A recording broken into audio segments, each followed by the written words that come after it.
গল্প আকাশে আতঙ্ক। উড়ান নাম্বার বিয়োগ ৩০৭, রুট ঢাকা কুয়ালালামপুর। সময় সকাল ৮টা ১৫। সকাল সকাল ঢাকার শাহজালাল আন্তর্জাতিক বিমানবন্দর থেকে ছেড়ে গেল বিয়োগ ৩০৭।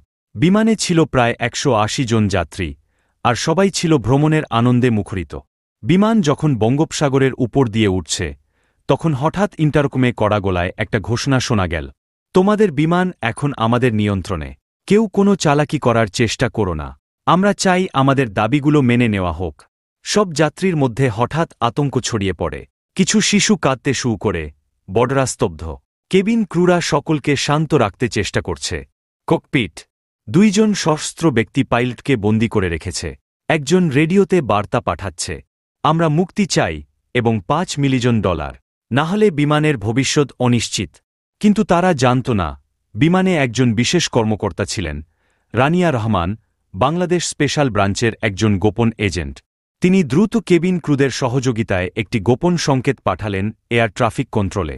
একই সঙ্গে তিনি কয়েকজন সাহসী যাত্রীকে নিয়ে প্ল্যান করলেন কিভাবে হাইজ্যাকারদের থামানো যায়।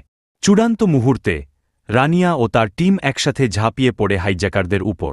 হালকা হাতাহাতির পর ২ হাইজ্যাকারকেই কাবু করা হয়। বিমান নিরাপদে কলকাতা বিমানবন্দরে জুরি অবতরণ করে। শেষে রানিয়া সরকারিভাবে সম্মান না পান, আর যাত্রীরা সকলেই বেঁচে ফিরে যায় এক দুঃসাহসিক স্মৃতি নিয়ে।